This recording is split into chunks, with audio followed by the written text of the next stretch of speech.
Gracias, senador Orihuela.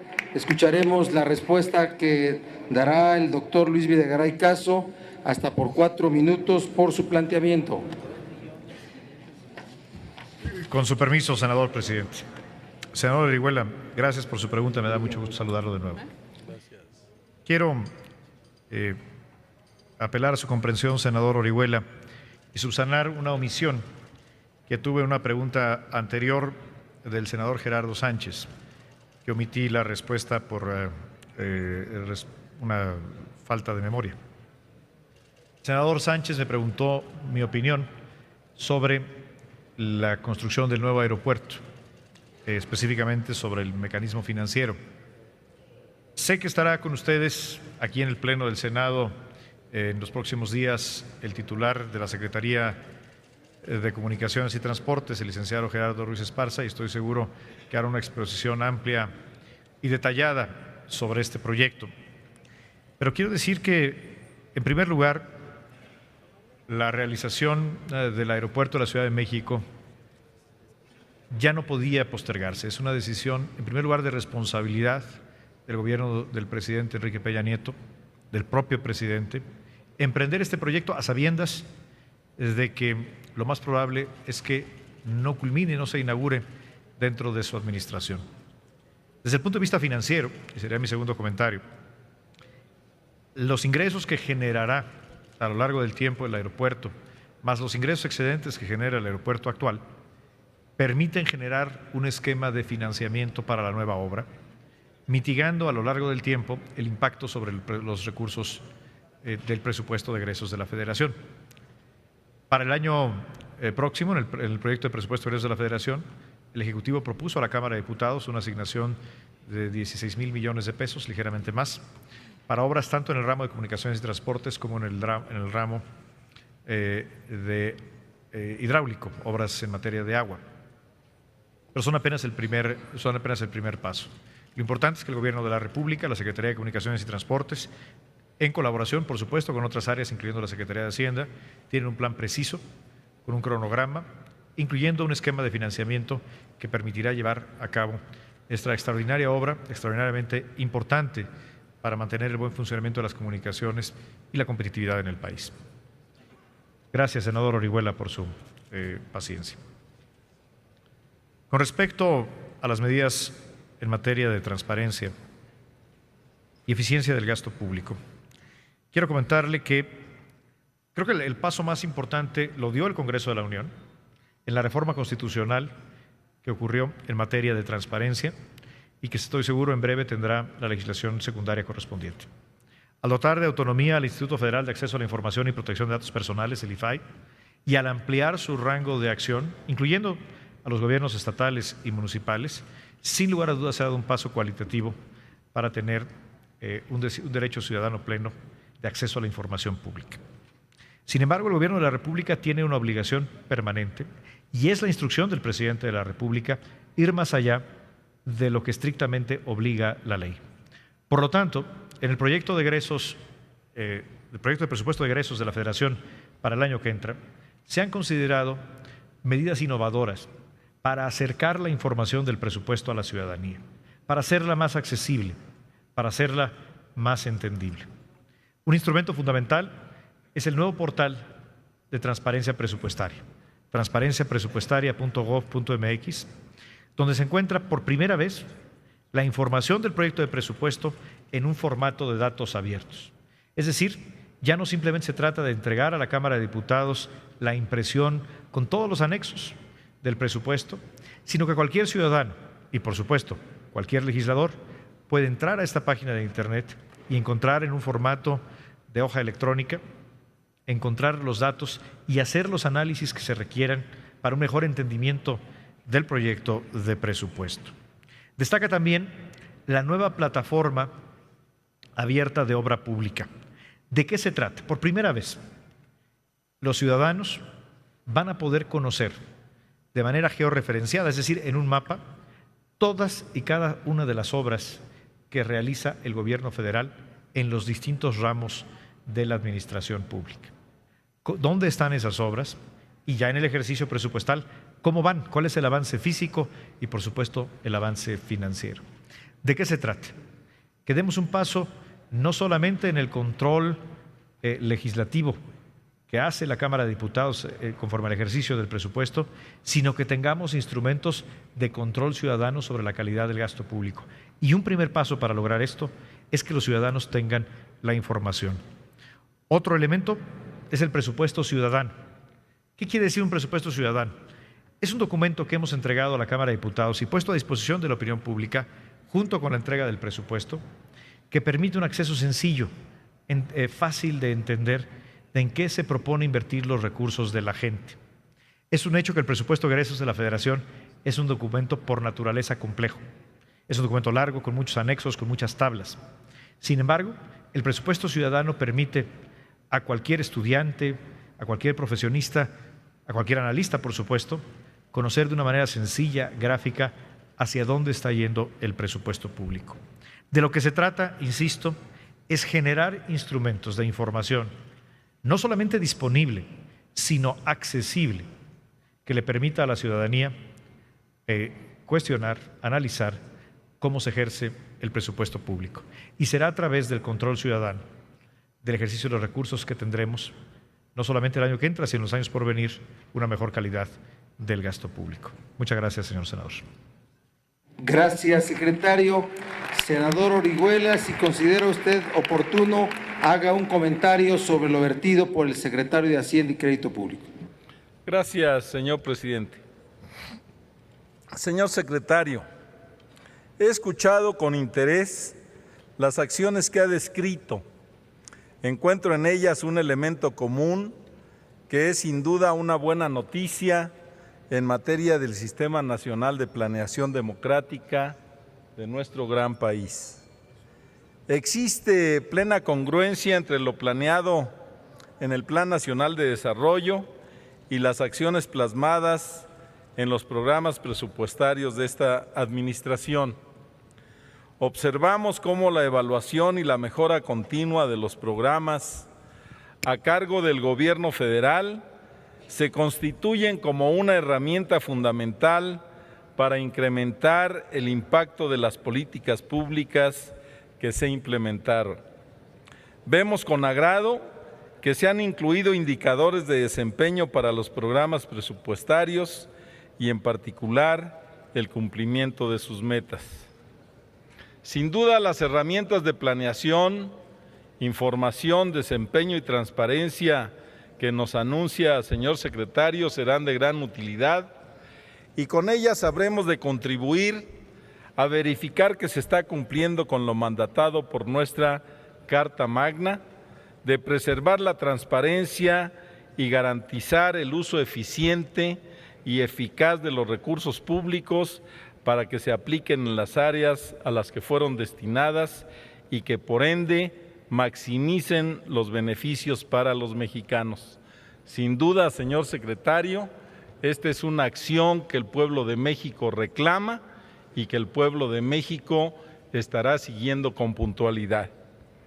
Por cierto, señor secretario, mi compañero Gerardo Sánchez ha hecho planteamientos puntuales en el tema del sector agropecuario, pero déjeme decirle que quienes tenemos actividades empresariales en el mismo sector, quienes participamos en el Consejo Nacional Agropecuario, en la Confederación Nacional de Productores Rurales, hemos discutido y hemos acordado que le transmita al señor presidente el saludo de la gente del campo y que le diga que estamos satisfechos con las acciones que ha tomado y que esperamos que siga trabajando y dejando en el presupuesto federal algo que es fundamental para los productores del campo, que es el trabajo en infraestructura, el trabajo en modernización y en tecnología, y que esperamos que en las acciones del presidente se haga un gran trabajo en materia agroindustrial. México es un gran país en el sector agroalimentario y el sector de la agroindustria será un motor para la economía, habrá de mejorar las condiciones de vida en el campo y habrá de generar empleos. Muchas gracias por su atención. Gracias, senador Orihuela. En términos del acuerdo que aprobamos para normar estas comparecencias y del orden determinado por la mesa directiva, le corresponderá al grupo parlamentario del Partido Revolucionario Institucional hacer la última pregunta. Por lo tanto, se le concede el uso de la palabra al economista, senador Manuel Cavazos Lerma, de este grupo parlamentario, para formular su pregunta hasta por 3 minutos. Don Manuel, adelante, por favor. Muchas gracias, ciudadano presidente. Amigas y amigos, uno de los principales beneficios de las reformas estructurales es que les dieron más y mejores instrumentos al Estado mexicano para lograr los fines de la sociedad. Por una elemental congruencia, para lograr N objetivos se necesitan cuando menos N instrumentos que además tienen que estar bien asignados y bien coordinados. Ahora tenemos más y mejores instrumentos, mejor asignados en función de su ventaja comparativa y bien coordinados para evitar que se contrarresten o saboteen entre sí. Ahora podemos hablar de un sistema armónico y el análisis tiene que hacerse en ese contexto para evitar conclusiones parciales o distorsionadas que en realidad son sofismas que nublan el recto razonamiento o frases buenas con argumentos malos.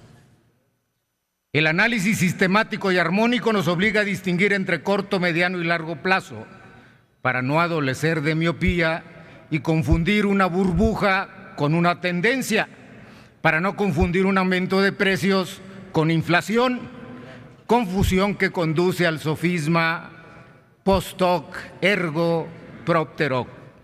Por ejemplo, hay una reforma fiscal y no se crece como se esperaba en el corto plazo. Ergo, por lo tanto, la reforma causó la frustración del crecimiento esperado sin tomar en cuenta que las variaciones en el gasto y en los impuestos no son las únicas determinantes de las variaciones del PIB, sino que hay que tomar en cuenta el consumo, la inversión, las importaciones y las exportaciones. También hay que tomar en cuenta el tiempo en que maduran estos efectos y hay que tomar en cuenta que varios de los determinantes de los componentes del Producto Interno Bruto son variables exógenas que se determinan fuera del sistema. Y hay que tomar en cuenta finalmente que se busca un crecimiento sostenido de largo plazo y no un auge de artificio.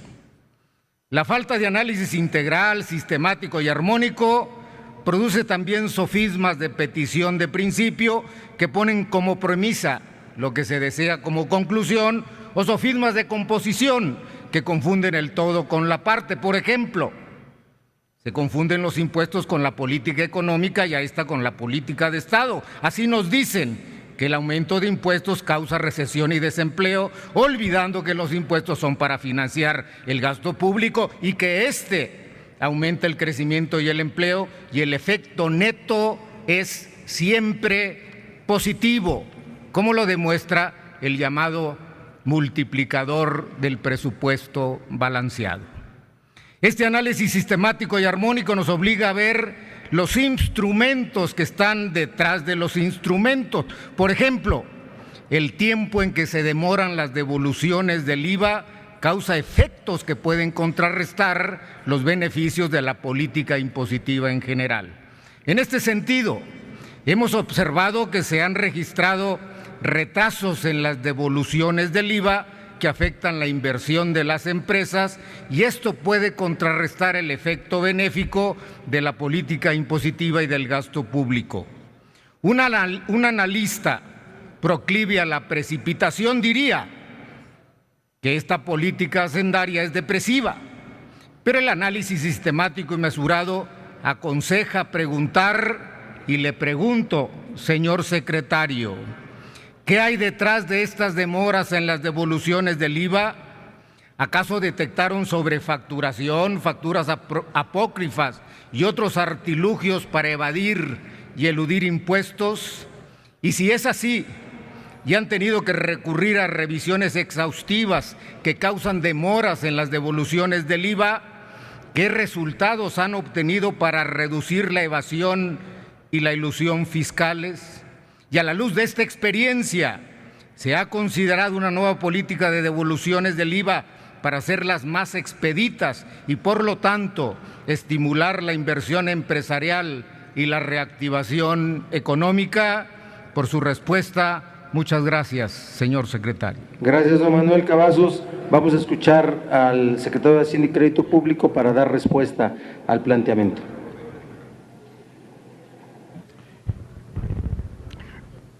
Gracias, señor presidente.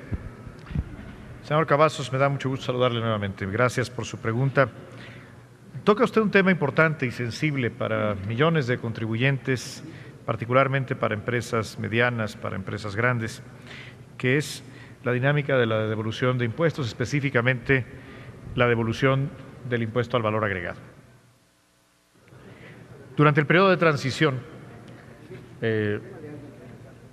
antes del inicio de la administración, la Secretaría de Hacienda nos llamó la atención a un tema, a quienes integrábamos el equipo de transición, que requeriría atención inmediata y urgente del nuevo gobierno, que era el crecimiento injustificado de las devoluciones del IVA. Y le doy el dato. Entre 2010 y 2012, en ese periodo de 2 años, el IVA, la recaudación tuvo un crecimiento del 6.8% real. Sin embargo, las devoluciones crecieron al 36.2%. Es decir, se separó el comportamiento, y así nos lo advirtió la Secretaría de Hacienda en su momento, se separó el comportamiento de la recaudación del IVA con el de las devoluciones del IVA. Esto quiere decir que algo estaba ocurriendo de manera incorrecta en el proceso de devoluciones.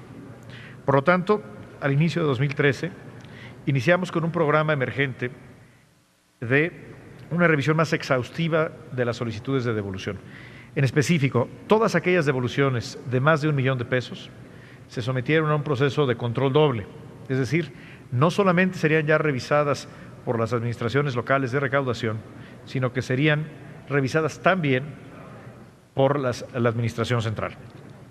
Esto naturalmente alargó el proceso de las devoluciones y no podía ser esta la solución definitiva. El resultado fue positivo en virtud de que dejaron de crecer las devoluciones por encima del crecimiento del IVA, pero, insisto, simplemente mediante mayores revisiones no podía ser la solución definitiva, porque si bien algunos contribuyentes estaban solicitando devoluciones indebidas, por ejemplo a través del uso de facturas apócrifas u otras técnicas de defraudación, la mayoría de los contribuyentes que solicitan una devolución del IVA tienen derecho a ella y la obligación de la autoridad es atenderla de manera oportuna. Por lo tanto, este año hemos emitido diversas disposiciones para acelerar la devolución del IVA, al mismo tiempo que preservamos el control sobre las mismas. Específicamente me refiero a 3 medidas concretas en 3 rubros de actividad económica que representan más del 95% de la recaudación del impuesto al valor agregado. La primera, el sector agropecuario, el sector primario. En este caso, todas las solicitudes de hasta $500,000 tienen la facilidad de que se realicen en menos de 20 días hábiles. A partir de la publicación de esta regla, lo cual ocurrió en junio, hemos disminuido ya de 25 días a 16 días en promedio en el mes de julio y en el mes de agosto el plazo de devolución y esperamos seguirlo reduciendo. El segundo rubro, muy importante, es el sector exportador, en virtud de que al realizarse una exportación se tiene derecho a la devolución del IVA que la elaboración de esa exportación haya generado previamente. Y aquí hemos trabajado muy de cerca con el sector maquilador, con el sector exportador y hemos generado un proceso de certificación. Un proceso de certificación que ya está en marcha y que ha permitido que en el mes de los meses de julio y agosto, el plazo promedio de devolución sea de solamente 9.4 días, mientras que durante el primer semestre tuvimos un plazo de 23 días. Es decir, ya el proceso de certificación está dando resultados muy importantes para las empresas del sector exportador.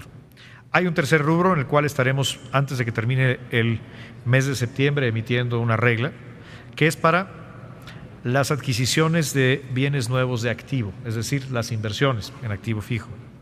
Y aquí la facilidad será que en los casos que el contribuyente dé a conocer por anticipado al SAT el programa de inversiones, nos comprometemos a tener una devolución acelerada en unos cuantos días. Este proyecto de regla lo hemos sometido a la consideración del sector empresarial a través del Consejo Coordinador Empresarial y otras cámaras para obtener su retroalimentación y esperamos tenerlo publicado, ese es nuestro compromiso, antes de que termine el mes de septiembre. Con estos 3 nuevos instrumentos, con estas 3 nuevas reglas, estamos atendiendo prácticamente la totalidad del universo que busca un objetivo. Todo aquel contribuyente, toda aquella empresa que tenga derecho a una devolución del IVA, la reciba de la autoridad tributaria de manera ágil y oportuna. Pero asimismo, que quien busca una devolución indebida no la obtenga y sea sancionado en términos de ley. Muchas gracias, senador. Gracias, secretario. Senador Cavazos, haga su comentario hasta por 2 minutos. Señor secretario, su comparecencia constructiva y objetiva documenta nuestro optimismo, alienta la esperanza y esclarece el panorama. Son muchas las conclusiones que se desprenden de esta comparecencia. Resalto 3 de ellas. Primera, queda claro que las reformas estructurales son estructurales, no coyunturales, son de largo plazo, no de corto plazo, y por lo tanto queda claro que no se ha prometido la llegada instantánea al cielo por decreto. Segunda, queda claro que las reformas estructurales son semillas, no frutos. Se han sentado los cimientos, pero nos falta construir el edificio de un México nuevo, que estamos en el camino, no en el destino. Tercero, queda claro que tenemos más y mejores instrumentos de política de Estado, mejor asignados, mejor coordinados, para que el Estado logre los fines de la sociedad. Un México próspero, incluyente, seguro, con educación de calidad y con responsabilidad global. Muchas gracias y lo esperamos mañana en Reynosa para escuchar más buenas noticias. Gracias, don Manuel.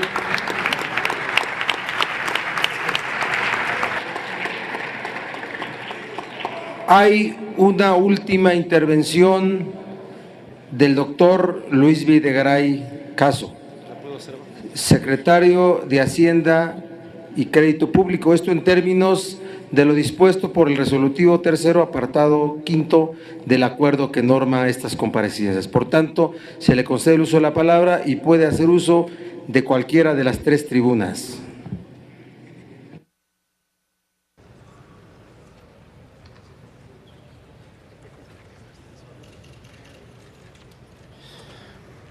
Gracias, senador presidente. Después de un buen rato de estar aquí con ustedes, miren, tenía yo previsto aquí un pequeño discurso de cierre, pero me lo voy a ahorrar. Y lo único que quiero decirles es muchas gracias. Muchas gracias por convocarme. Gracias por esta oportunidad de diálogo. Gracias por su paciencia. Gracias por su trato respetuoso. Gracias por la actitud constructiva. Gracias por su tiempo. Gracias por sus preguntas, pero sobre todo, y mucho más importante que eso, gracias, senadoras y senadores, por lo que ustedes han hecho y hacen por México. Como secretario de Hacienda, pero sobre todo, como mexicano, me siento muy orgulloso del Senado que tiene México. Muchas gracias y muy buenas tardes. Gracias, secretario doctor Luis Videgaray Caso. Agradecemos su presencia. Hemos hecho uso de las facultades que para el análisis del informe de gobierno y para llamar a comparecer a los titulares de las Secretarías de Estado nos confiere nuestra Constitución. En cumplimiento del artículo 7 de la Ley Orgánica del Congreso y el punto 5 del acuerdo aprobado, la versión estenográfica de esta comparecencia se remitirá al ciudadano presidente de los Estados Unidos mexicanos. Solicito a la comisión designada acompañe al doctor Videgaray Caso cuando desee retirarse del salón, y les pido a las y los senadores de que vamos a continuar la sesión con 3 pendientes. No se vayan.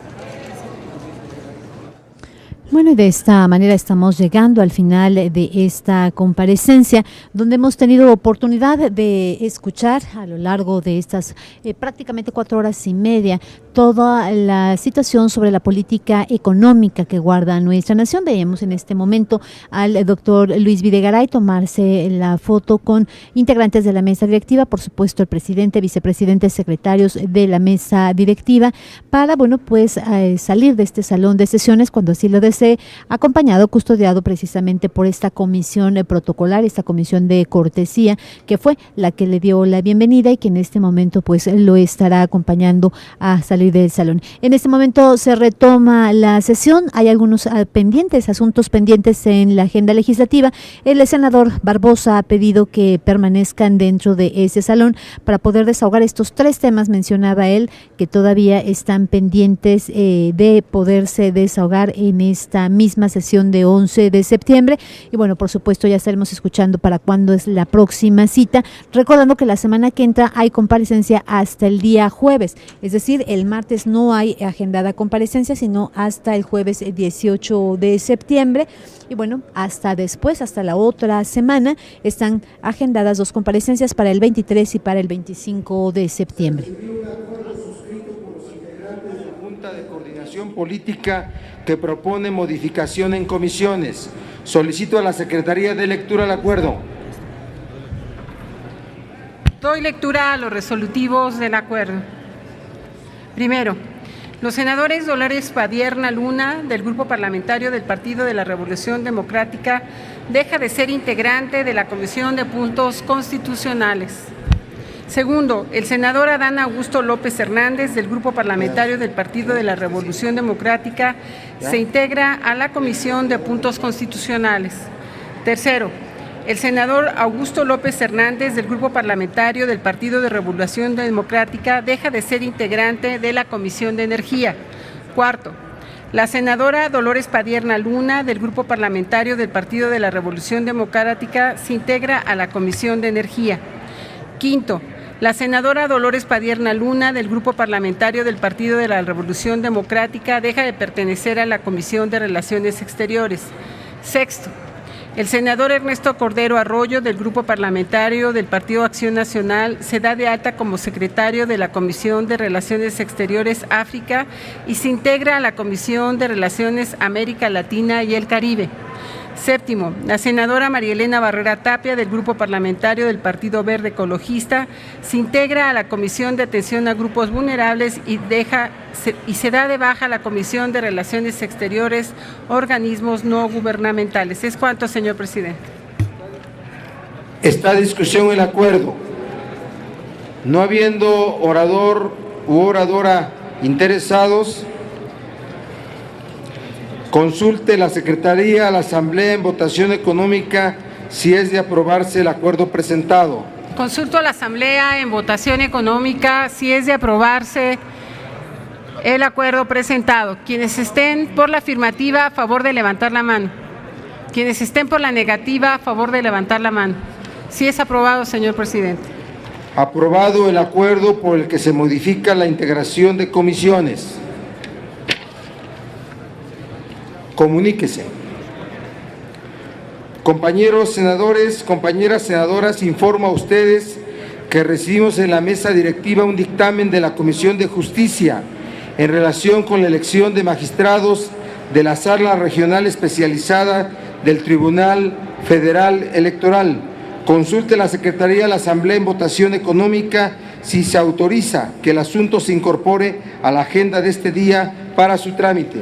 Consulto a la Asamblea en votación económica si se autoriza que se integre el dictamen a la orden del día de hoy. Quienes estén por la afirmativa, a favor de levantar la mano.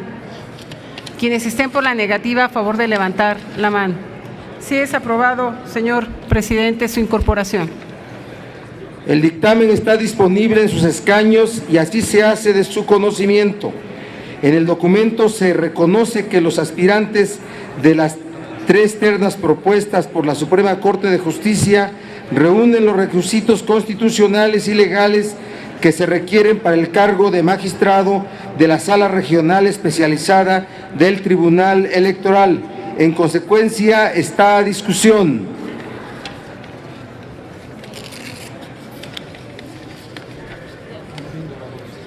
No habiendo oradores interesados, les informo que la mesa directiva acordó que la elección de los magistrados se realizará como lo dispone la fracción tercera del artículo 97 del reglamento del Senado y siguiendo el procedimiento que indica el artículo 101 de la misma disposición.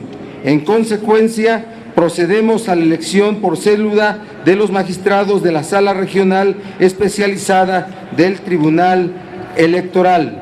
El personal de apoyo les entregará las cédulas de votación para que pasen a depositarla a la urna colocada debajo de este presidium una vez que sea perfectamente subrogada por cada uno de ustedes. Se solicita a los señores senadores pasen a depositar su voto al momento de escuchar su nombre, si son tan amables. Proceda a la Secretaría a pasar lista de asistencia de los señores senadoras, las señoras senadoras, a fin de que pasen a depositar su cédula en la urna. Doy pase de lista. Aispuro Torres José Rosas. Albores Glison Roberto Armando. Alcalá Ruiz Blanca María del Socorro. Álvarez García Ivonne Liliana. Amador Gaxiola Daniel. Araujo Lara Angélica del Rosario. Arriola Gordillo Mónica. Felipe. Ávila Ruiz Daniel. Ayala Almeida Joel. Barbosa Huerta Luis Miguel. Barrales Magdaleno María Alejandra. Barrera Tapia María Elena. Barroso Agramón Ricardo. Barlet Díaz Manuel. Beristain Navarrete Luz María. Blázquez Salinas Marco Antonio. Burgos García Enrique. Burques Valenzuela Francisco. Calderón Hinojosa Luisa María. Camacho Solís Víctor Manuel. Casillas Romero Jesús. Cavazos Lerma Manuel. Cordero Arroyo Ernesto Javier. Corral Jurado Javier. Cota Jiménez Manuel Humberto. Cuellar Cisneros Lorena. Cuevas Barrón Gabriela. Chico Herrera Miguel Ángel. Dávila Fernández Adriana. De la Peña Gómez Angélica. Delgado Carrillo Mario Martín. De Médicis Hidalgo Fidel. Díaz Lizama Rosa Adriana. Díaz Salazar María Cristina. Domínguez Servín Francisco. Encina Rodríguez Alejandro. Escudero Morales Pablo. Fayad Meneses Omar. Fernández Aguirre Braulio Manuel, Flores Escalera Hilda Estela, Flores Ramírez Juan Gerardo, Flores Sánchez Margarita, Gamboa Patrón Emilio, Gándara Camou Ernesto, García Cabeza de Vaca Francisco, García Gómez Martelena, Garza Galván Silvia Guadalupe, Gastelum Bajo Divadamira, Gil Suárez Roberto, Gómez del Campo Mariana, Gómez González Areli, González Canto Félix, González Cuevas Isaías, González Martínez Jorge Emilio, Gracia Guzmán Raúl, Guerra Castillo Marcela, Guevara Espinosa Ana Gabriela, Hermosa Iselada Víctor, Hernández de Eras Ismael Alfredo,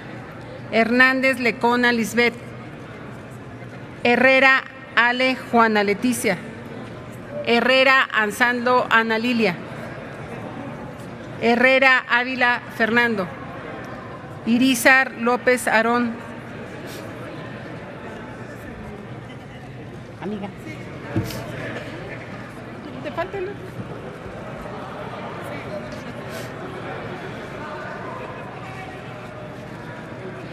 Juárez Cisneros René, Larios Córdoba Héctor, Lavalle Mauri Jorge Luis, López Brito Francisco Salvador, López Hernández Adán, Lozano Alarcón Javier, Martínez García Patricio, Martínez Martínez José María, Mayanzca Naval Fernando, Melgar Bravo Luis Armando, Mendoza Davis Carlos, Mendoza Díaz Sonia, Mendoza Mendoza Iris, Merodio Reza Lilia, Monreal Ávila David, Morón Orozco Raúl, Neira Chávez Armando, Oramas Vargas Arquímedes, Orihuela Bárcenas José Ascensión, Orozco Sandoval Martín, Ortega Martínez María del Pilar, Ortiz Domínguez Maqui Esther, Ortiz González Graciela, Padierna Luna Dolores, Palafox Gutiérrez Marta,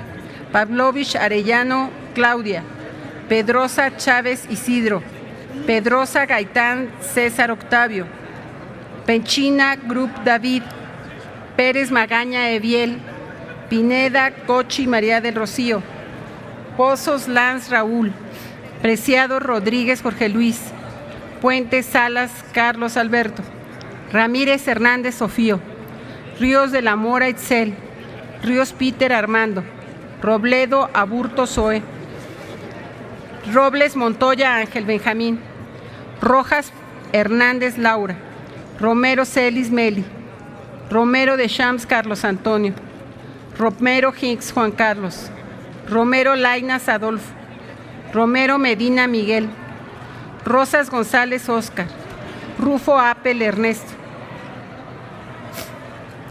Salazar Fernández Luis Fernando, Salazar Solorio Rabindranath, Saldaña Pérez María Lucero, Salinas Sada Ninfa, Sánchez García Gerardo, Sánchez Jiménez Luis, Sansores San Román Laida, Tello Cristerna Alejandro, Torres Corso Teófilo, Torres Graciano Fernando, Torres Peinberg María Marcela, Ursúa Rivera Ricardo, Vega Casillas Salvador, Yunes Landa Héctor, Yunes Márquez Fernando, Yunes Zorrilla José Francisco, Zamora Jiménez Arturo. ¿Falta alguna senadora o senador que faltó por escuchar su nombre?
bueno, de esta manera ha concluido esta votación vía cédula para poder elegir a los magistrados de Sala Regional Especializada del Tribunal Electoral del Poder Judicial de la Federación.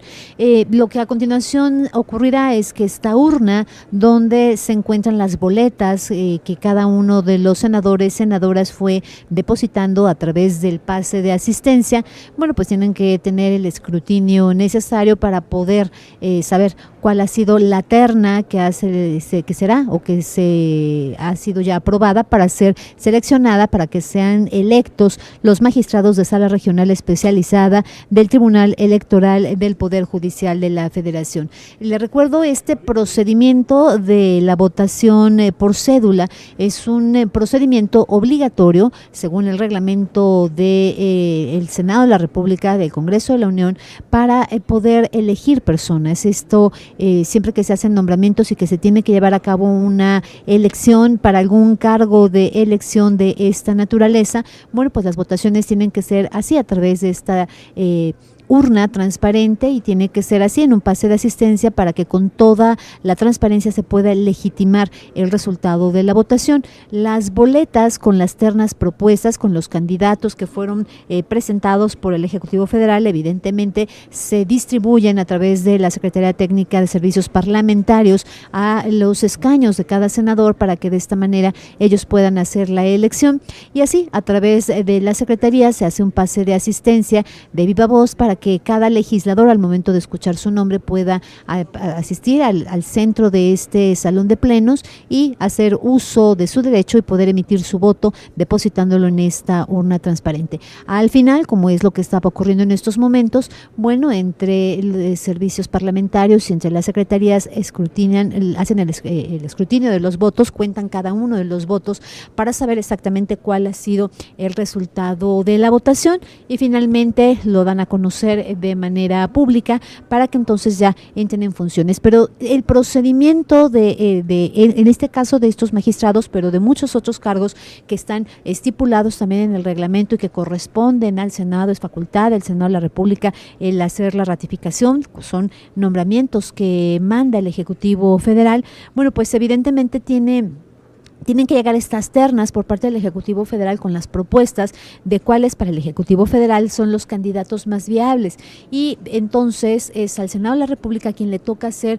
pues una calificación, una especie de sondeo donde pues además de revisar los datos, currículum, toda la parte académica, toda la parte personal y familiar que tiene que ser evidente, probo en cuanto a sus actividades, en cuanto a su honestidad, en fin, a todo este tipo de perfil que requieren estos encargos. También vienen después las comparecencias, que es un momento que la comisión dictaminadora, quien haya recibido el turno por parte de la mesa directiva, tiene oportunidad de acercarse a los interesados, acercarse a los candidatos y a través de del modelo de la entrevista, a través de preguntas, respuestas, bueno, pues poder profundizar un poco más en relación a qué harían en caso de ser electos en el cargo en cuestión. Evidentemente también pues es un momento para que los candidatos tengan oportunidad de hacer una exposición de qué harían o cuál sería su propuesta de trabajo en caso de llegar a ser seleccionados a través de, bueno, pues esta dictaminación que se lleva a cabo en el Senado de la República. Ese es un procedimiento que es importante, que se vive pues de manera constante dentro del Senado de la República para diversos cargos de elección popular, para diversos cargos de elección como son precisamente en este caso los magistrados de la Sala Regional Especializada del Tribunal Electoral del Poder Judicial de la Federación, como fue el caso de ayer, que usted recordará, estuvo sesionando la Comisión de Energía hasta altas horas de la madrugada, aproximadamente hasta las 3 de la madrugada, para poder desahogar las comparecencias también de quienes estarían compitiendo para comisionados, esto dentro de esas figuras nuevas que existen ahora de la Comisión de Hidrocarburos, de Comisión Federal de Electricidad, en fin, todos estos modelos nuevos que han sido pues aprobados dentro de lo que son las reformas últimas que se han generado en esa 62ª legislatura, y que bueno, pues son dictámenes que posteriormente, después de que hubo comparecencias, pues las comisiones dictaminadoras tendrán que sentarse y debatir entre los integrantes de la comisión cuál de los candidatos que tuvo o que compareció tiene el mejor perfil, y esto es bueno, pues otra parte del equilibrio que existe entre el poder legislativo y el poder ejecutivo. Estos son candados que ya se lo había mencionado en otras ocasiones, establece nuestra Carta Magna para que precisamente el legislativo fluctúe como un sistema de control, de equilibrio entre los tres poderes de la Unión y que no se cargue la balanza hacia un solo sentido. En este caso, bueno, pues podría ser en algún momento arbitrario, o así históricamente alguna vez ha pasado en nuestro país. Estamos hablando, por supuesto, de tiempos muy remotos, de tiempos de la Revolución, donde finalmente se daban estos nombramientos sin que hubiera un escrutinio, sin que hubiera una decisión. Vamos a escuchar. Se emitieron un total de 90 votos, de los cuales 89 fueron a favor del ciudadano Glicerino Coello Garcés para un periodo de 3 años. 89 votos también para el ciudadano Felipe de la Mata Pizaña para un periodo de 6 años. 89 votos a favor también de la ciudadana Gabriela Villafuerte Coello para un periodo de 9 años y hubo un voto en contra de todos ellos. En consecuencia, se declaran que han sido electos como magistrados de la Sala Regional Especializada del Tribunal Electoral del Poder Judicial de la Federación los ciudadanos Glicerio Coello Garcés para un periodo de 3 años, Felipe de la Mata Pizaña para un periodo de 6 años, Gabriela Villafuerte Coello para un periodo de 9 años. Comuníquese. En el salón contiguo a este recinto se encuentran los ciudadanos Glicerio Coello Garcés, Felipe de la Mata Pizaña y Gabriela Villafuerte Coello. A partir de lo anterior, se designa en comisión a los senadores Arely Gómez González, Roberto Gil Suar, Luz María Beristain Navarrete, Carlos Alberto Puente Salas, David Monreal Ávila, para que inviten a pasar a este recinto a los ciudadanos magistrados a fin de que rindan protesta. Y bueno, en este momento y después de que se ha dado a conocer el resultado de los votos, el presidente de la mesa directiva, el senador Barbosa Huerta, menciona exactamente que en el salón contiguo se encuentran, bueno, pues los integrantes de esta terna que fue seleccionada y ha nombrado una comisión de cortesía para que los puedan acompañar en su ingreso y que puedan rendir la protesta de ley. Esta es la elección que se vive en esta sesión de 11 de septiembre en las instalaciones del Senado de la República de magistrados de sala regional especializada del Tribunal Electoral del Poder Judicial de la Federación.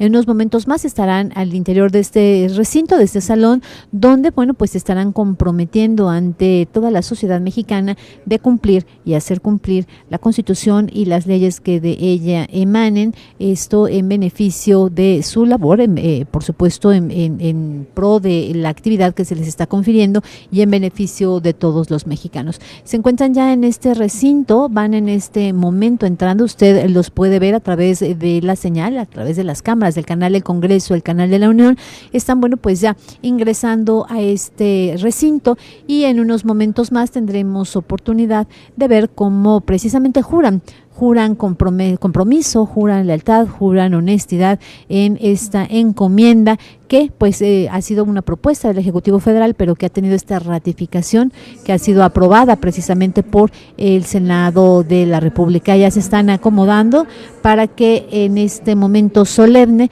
puedan tomar la protesta que les estará tomando el presidente del Senado mexicano.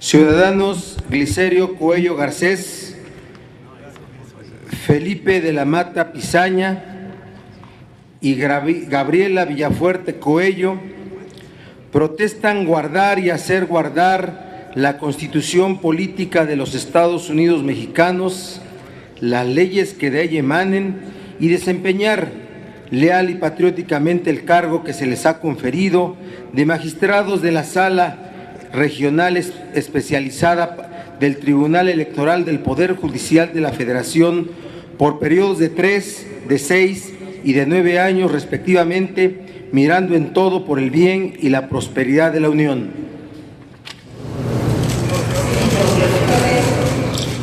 Si así no lo hicieren, que la nación se los demande. Felicidades, señores y señora magistrados. A nombre del Senado de la República, les deseo éxito en su encargo. Solicito a la comisión designada acompañe a los magistrados cuando deseen retirarse del salón.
Compañeros senadores, informo a ustedes que recibimos en la mesa directiva un acuerdo suscrito por los integrantes de la Junta de Coordinación Política que propone la constitución de una comisión especial. Este acuerdo está a su disposición en el monitor de sus escaños. Solicito a la Secretaría de lectura a los puntos resolutivos del mismo. Doy lectura a resolutivos del acuerdo. Primero, se constituye la Comisión Especial para la Atención y Seguimiento a la construcción del nuevo Aeropuerto Internacional de la Ciudad de México. Segundo, la Comisión Especial estará integrada de la siguiente manera: 4 senadores del PRI, 3 senadores del PAN, 2 senadores del PRD, 1 senador del Partido Verde Ecologista, 1 senador del PT.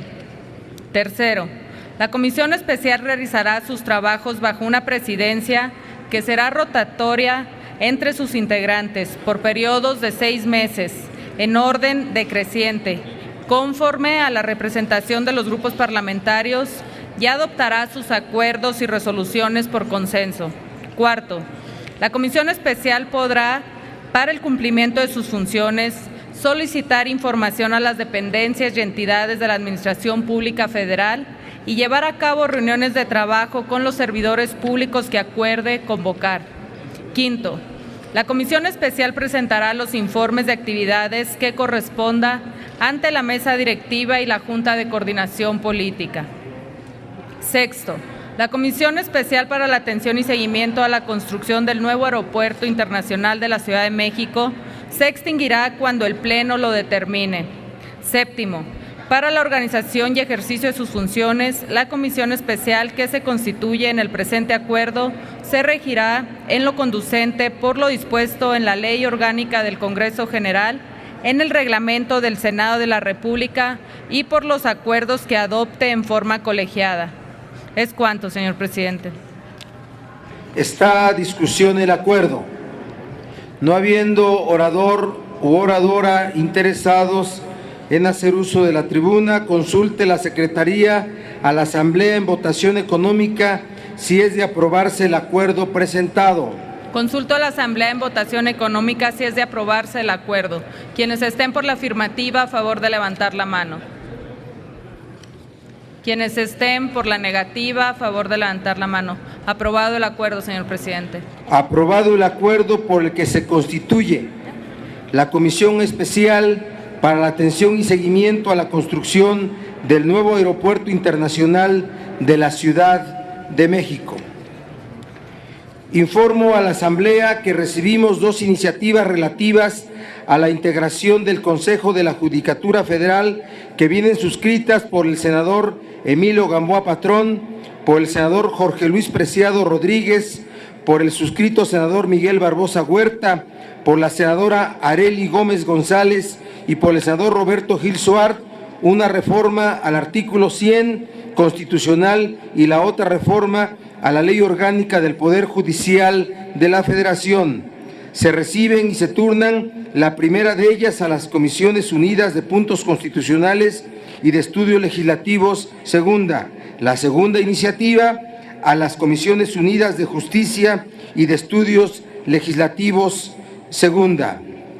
Compañeros senadores, compañeras senadoras, hago de su conocimiento que las demás iniciativas y las proposiciones de la agenda de hoy se turnarán a comisiones.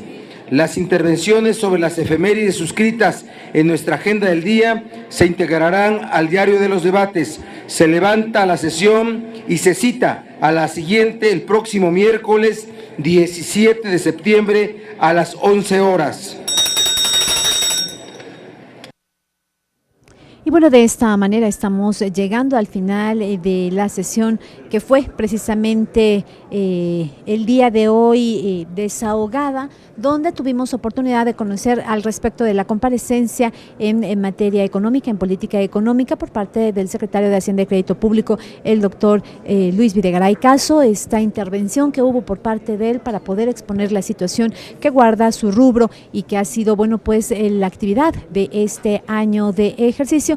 Y por supuesto después la intervención de los diferentes grupos parlamentarios, las preguntas y respuestas también de los diferentes grupos parlamentarios y algunas preguntas que se le harán llegar por escrito para que de la misma manera puedan ser resueltas por parte del doctor Videgaray Caso. Queda, bueno, pues para el jueves de la semana entrante, jueves 18 de septiembre, se estará analizando política exterior, para lo cual estará presente el secretario de Relaciones Exteriores, José Antonio Meade Curibreña, será a las 12 del día, también ante el Pleno del Senado de la República. Y también para el martes 23 de septiembre, política social, la Secretaría de Desarrollo Social a través de su titular, Rosario Robles Berlanga, que también será a las 12 horas ante el Salón de Plenos. Jueves 25, la última comparecencia que está programada, política económica, el secretario de Comunicaciones y Transportes, Gerardo Ruiz Esparza, de la misma manera ante el Pleno y a las 12 del día. La próxima sesión para el miércoles 17 de septiembre. Hay que recordar que es días feriados, el inicio de la semana entrante, así es que se estará sesionando el miércoles a las 11 horas aquí en el Senado de la República. Muchísimas gracias, ha sido un placer. Quédese con nosotros a través del canal de Congreso, el canal de la Unión.